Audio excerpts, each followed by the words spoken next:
ছেলে বাবুর প্লাসেন্টা কি হয়ে থাকে? প্লাসেন্টা দেখে কি কখনো বোঝা যায় ছেলে নাকি মেয়ে? আমার ছেলে বাবুর প্লাসেন্টা কি ছিল এবং মেয়ে বাবুর প্লাসেন্টা কি ছিল? আজকে এই প্লাসেন্টা বিষয়ে যে মন্তব্যগুলো আছে বা যে ধারণাগুলো আছে আপনাদের মাঝে সবকিছু ক্লিয়ার করে দেব। হ্যালো ভিউয়ার্স, আসসালামু আলাইকুম। সবাই কেমন আছেন? তো শুরুতেই আমি আপনাদের উদ্দেশ্যে একটা কথা বলি, আপনারা প্লিজ দয়া করে ভিডিওটি শুরু থেকে একদম শেষ পর্যন্ত দেখবেন আমি কি বলি আপনাদের উদ্দেশ্যে। তারপর প্লিজ দয়া করে কমেন্টস করবেন। এর আগে কোনো কমেন্টস করবেন না। তো আমি বলি এই প্লাসেন্টা দ্বারা কি আসলেই বোঝা যায় ছেলে নাকি মেয়ে? আমি যখন প্রেগন্যান্ট অবস্থায় ছিলাম আমার ছেলের বেলায়, তখন আমি অনেকের কাছে প্রশ্ন করছিলাম বা জিজ্ঞেস করছিলাম যে, আপনার মানে অনেকের ছেলে আছে বা মেয়ে আছে সবার কাছে জিজ্ঞেস করতে চাইছি বা জানতে চাইছি যে, প্ল্যাসেন্টা কি ছিল? anterior নাকি posterior?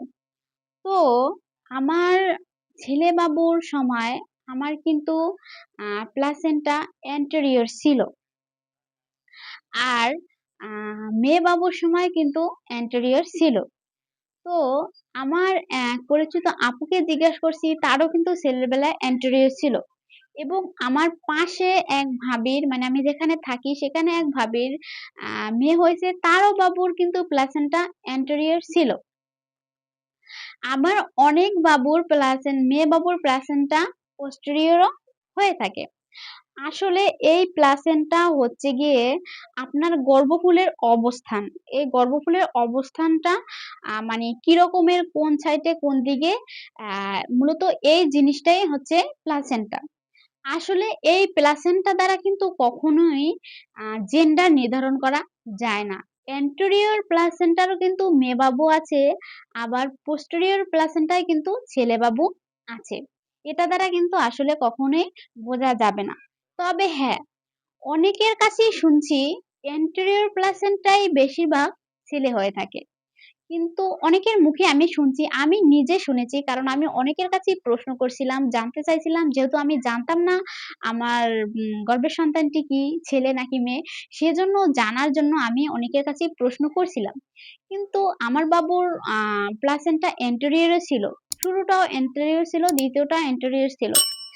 তো আবার আমি আমার সাইডের বললাম তো ভাবির বাবুরও anterior ও ছিল।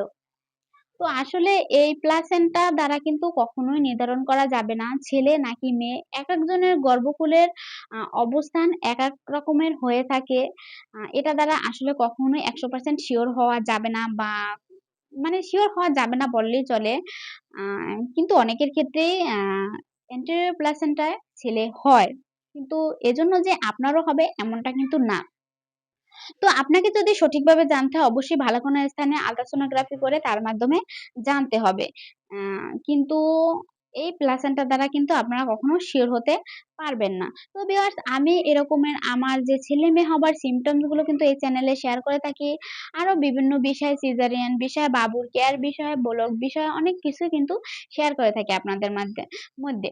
তো আপনাদের কাছে যদি আমার ভিডিওগুলো ভালো লাগে অবশ্যই প্লিজ দয়া করে আমার চ্যানেলটি সাবস্ক্রাইব করে আমার ভিডিওটি লাইক দিয়ে শেয়ার করে দেবেন। এবং আপনাদের যদি কোনো কিছু জানার ইচ্ছে থাকে আমার কাছে তাহলে কিন্তু অবশ্যই কমেন্ট করবেন। আমি কিন্তু রিপ্লাই দেওয়ার চেষ্টা করব। আর আপনারা যদি কোনো বিষয় ভিডিও চান, আ পেতে চান বা জানতে চান তাও কিন্তু কমেন্ট করে অবশ্যই জানাবেন। আ তো আজকে এ পর্যন্তই। সবাই সুস্থ থাকুন, ভালো থাকুন। আমার জন্য দোয়া করবেন, আমার ছেলেদের জন্য দোয়া করবেন।